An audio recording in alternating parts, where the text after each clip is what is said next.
light. Behind the light. Everybody here, please, behind the light. Please, everybody from the footpath, behind the light, if you don't mind. Thank you.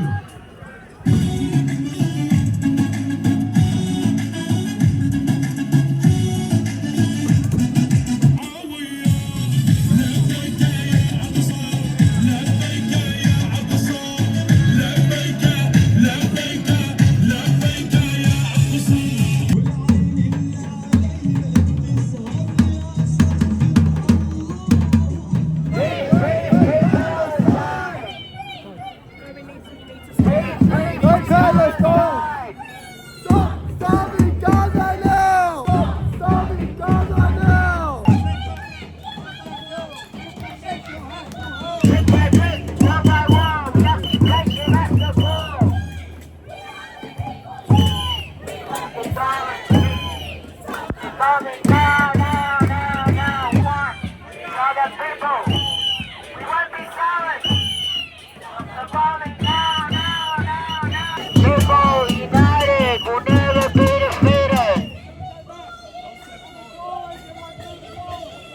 People united will never be defeated.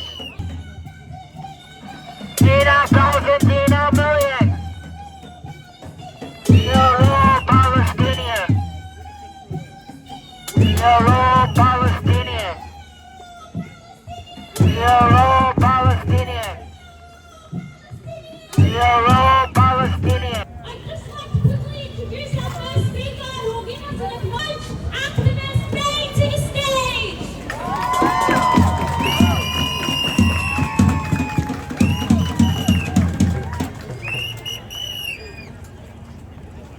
Nadie con el web, juega de Yemeji Bini, from the Gulf of La Perna. My name is Man One, I'm a Yemeji work as a man from Calgary in Western Australia. I stand here, we all stand here on Gadigal land. They're our country, stolen land.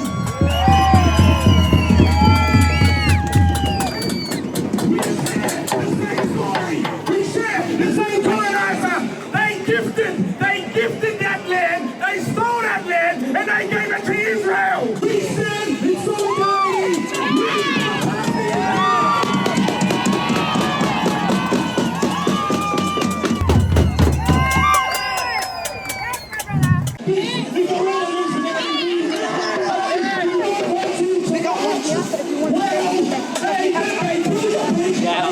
I'll go there later.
Israel's impunity depends on these steps, each taken with the assurance not just of protection but of entitlement, because the brutal truth is that those who walk Israel towards its final solution in Palestine believe Jewish life is worth more than Palestinian life.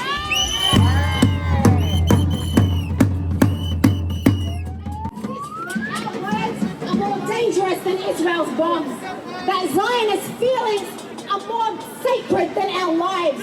That our protests are more threatening than their F-16s. That Palestinian deaths are the currency required to preserve a state built on ethno-supremacy.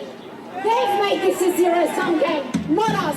It's their colonial system that demands the cancellation of Palestinian life. We are demonized for demanding equality for all, and they are protected for demanding death to Arabs.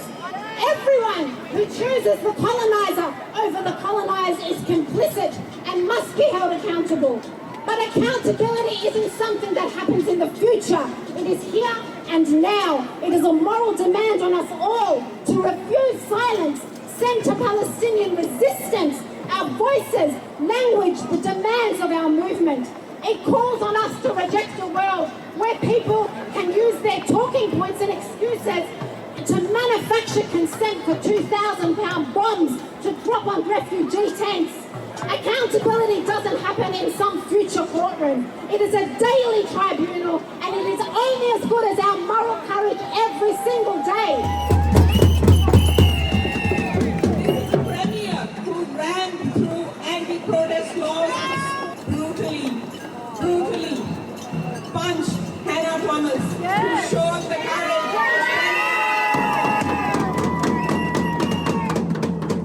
stopping March for Humanity over the Harbour Bridge was never about logistics. It was never about traffic. It was never about communications or anything else. It was always about stopping us and silencing us. Next time, Premier and Prime Minister, come and join us. If you develop some morality and humanity, come and join us. I'd now like to introduce our next speaker, Antony Loewenstein. Anthony is an independent journalist, filmmaker, and the author of the Palestine Laboratory. Ladies and gentlemen, I am honoured to be here. I speak to you as Australian and also as someone who is a proud Jew who has been so ashamed of what so many in my community have been supporting for the last 80 years, but particularly in the last 2 years. What Israel is doing is not being done in the name of Judaism. They claim it is not. One of the things that I think shocks many people is to realise that within Israel itself, there is what I call genocide mania. This is not an issue with just the Netanyahu government. There is majority support within the Israeli Jewish population for what is going on. These people do not speak for us. They do not speak for me as a Jewish person at all. And they don't speak for people in this crowd here today. We've had for the last 2 years profound lying and gaslighting from our government, from the Albanese government, about what Australia is supporting in Palestine. Let us be clear. Australia has been sending for years, including in the last month, weapons parts for the F-35 fighter jet that goes over Gaza every single day. Australia is complicit in war crimes and genocide. It often is hard to see this when you read our mostly terrible media and see what happens in Parliament, with some notable exceptions, but this is the majority view across the world, in Europe, in America, in Australia. What we are standing for against genocide is the majority view. Look at the crowd here. It is massive, unprecedented, and huge. We are the majority, not the people who support what is happening in Palestine today. The only way this will stop, is isolation for Israel. There is only one way: sanctions, boycotts, and divestment. It is the only way that Israel will stop. And our government must be doing that now. There is only one way that can change.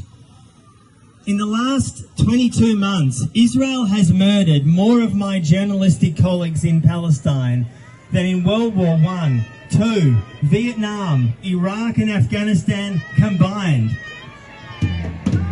over 200 journalists have been murdered by Israel in Gaza. They are our eyes and ears, and I salute them, I support them, and I stand with them every single damn day. I'll finish with this. One of the things that deeply shames me and angers me every day is the fact that often the loudest Jewish voices in this country, in America, in Europe, are saying we support ethnic cleansing and genocide. The shame of that can never be wiped away. And I am saying to you now, there are growing numbers of us who are Jewish, proudly so, who say this does not represent us or who we stand for at all. The opposite, in fact. And I say, free Palestine for all. Thank you. The Palestinian struggle is our shared struggle as the working class. We stand for humanity. We march for humanity. To be a force of good, a force of strength, a force of solidarity to be reckoned with. Now is the time. We come together, we show leadership, we bring our membership onto the streets. Together, we bring our rank and file of all unions to act now. To follow in the footsteps of the trade unionists and our leaders that came before us. The comrades like Pat Garrity, General Secretary of the Seamen's Union of Australia, and Wally Pritchard, who led in the global oils embargoes campaign under the banner of maritime unions against the evil that was South African apartheid. Comrades like Pat and Wally, we stand united for a common struggle. There is unity in struggle. The Palestinian struggle is our struggle. And I know that millions of workers of our great movement in these times will be proud of us standing here today. Acknowledging who has come here today from every corner of our community, the families, the elders, the First Nations peoples, Jewish peoples, wharfies, seafarers, academics, artists, pensioners, the list goes on. And our elected representatives attending from all our progressive sides, Greens, Labor, Independent, who have a conscience, who are and have been led by conscience. They stand with us every day, people who have stood up despite the faults at Chris Minns. Where are you today, Premier? We stand here right now because we are disgusted with the apartheid genocide of our leaders who failed to lead and have made every excuse, which is not much at all. This is a peace march. Peace is union business. Peace is the business of our communities. We stand for peace and justice. I call on all dockers of the world, my comrades, do not load arms destined for Israel. Together, we can stop this carnage. Free, free Palestine!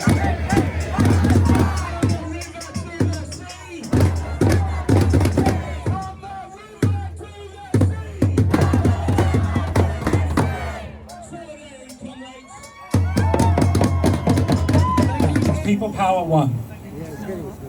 Humanity won. And together, we will not be silenced.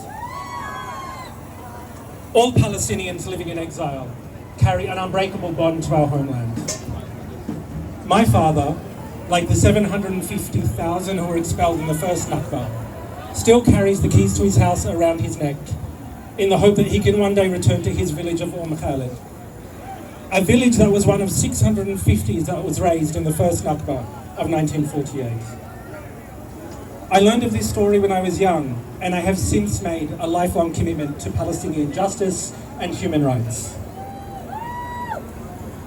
International law enshrines the protection of freedom of opinion, expression and assembly, and the right to protest is a vital tool for people to demand accountability and a fundamental in any functioning democracy. Yet since Israel's genocide against Palestinians in Gaza, They have tried to silence us, repress us, and stifle us. But we continue to stand up for the 2 million Palestinian women, men and children that continue to endure after 22 months. Genocide, bombardment, displacement, and starvation as a weapon of war by Israel. Taking to the streets is not just our duty, it is our moral obligation. And Australians have a proud history of campaigning for human rights, opposing the Vietnam War, ending apartheid in South Africa, ending the Iraq and Afghanistan wars. Protests have helped to advance First Nations justice in this country and won us the right to marriage equality. But make no mistake, this is because people power works, and they underestimate us as a movement. Ordinary people creating extraordinary change. The New South Wales government has attempted to erode these rights through heavy-handed policing, punitive legislation, which means protesters like us can face imprisonment, tens of thousands of dollars in fines, or injury like Hannah Thomas, simply for standing against injustice. Authorities have an obligation to protect the right to protest and facilitate peaceful assembly, not to restrict it. And today, I want to particularly acknowledge Lord Mayor Clover AO for being a staunch defender of protest rights, her decades-long commitment to human rights, and for being the patron of the Sydney Peace Prize, which last year awarded the Palestinian President with the donation going towards their field hospital in Rafah. Lord Mayor, the City of Sydney and the world is a better place for you being in it. First, they came for the student encampments. Then they came for artists like Sarah Saleh, academics like Dr. Randall Abdel Fattah, and journalists like Antony Loewenstein. And they are trying to ban protest within 300 metres of places of worship in the CBD, which would outlaw this protest today. And yet here we are, about to march over the Harbour Bridge for the March for Humanity. Our solidarity over the last 22 months has been seen by the people of Gaza who know that they are not alone. For 667 days we have not stopped. Today, we demand a ceasefire, humanitarian aid access, and a two-way arms embargo. Benjamin Netanyahu and Yoav Gallant must be arrested and face trial.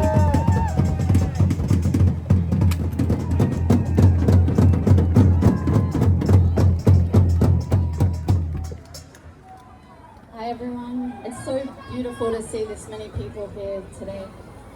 My name is Tan Safi. I was on the Handala sailing to Gaza.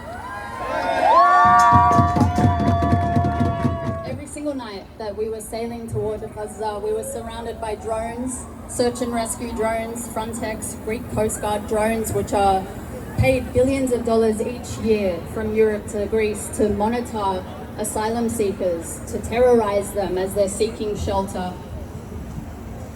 Until we left search and rescue areas, we were surrounded by Israeli drones day and night. They have no right to tell us that what we did was illegal. We were physically assaulted, we were sexually humiliated, they made me take off.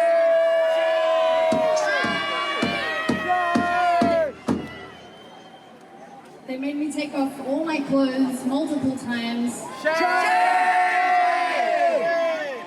They physically threw me against walls while I was shackled and handcuffed.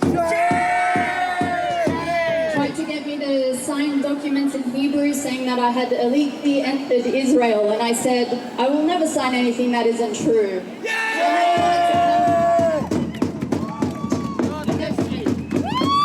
I never wanted to come to this part of Palestine. They hide behind their guns and machines and drones and billions of dollars. But we were stronger than them. And despite all of the physical violence, despite the fact that they denied us our medication, completely disconnected us from the world, subjected us to, I can't begin to describe to you what it was like in the cell. But the most horrific thing was hearing the screams of Palestinians who were in the cells beside me. And I knew that no one knew their names. No one, there was no Australian embassy waiting there to protect them. They had no passports of privilege. They were just another number to disappear in the Israeli system. Each and every single one of you to realise something though. I have no faith in the government. I have no faith in the system. It's up to you guys. It's up to us. There is nothing particularly special about me or anyone who is on the Handala or Madeleine. We are just like you, and there are plenty of people here who have passports of privilege and whose core is screaming at them to do more. You have to listen to that. Protests are beautiful and important. Community is important, but you need to escalate and do more direct action, disrupt their finances, and force the government to do their jobs. You are much braver than they have told you. And you are much stronger than they have told you. And I know that because I Freedom Flotilla volunteers. They are everyday people from all walks of life, okay? Today is so enormous that when we march over the Harbour Bridge, it's too big to stop at the other side. So we're going to march back again. All right, we are going to get going. Let's do this. Free, free Palestine!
important thing right now. Yeah, go on. And we need a free Palestine. This is not fair. You reckon you'll get the message this way? I reckon we should have got the message a long time ago. If this is what we have to do to get the message, we will do it again and again. Yes, free Palestine. Get under it.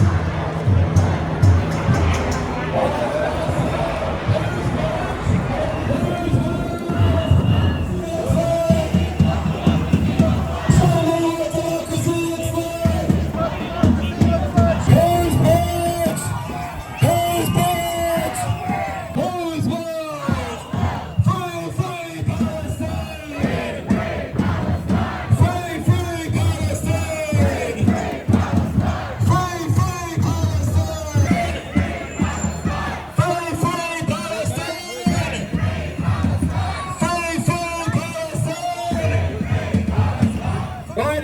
Everyone, we need everyone to clear the area in front of the banner. Everyone, so we can get some iconic pictures of our march coming up with the bridge in the background. Everyone take a step back.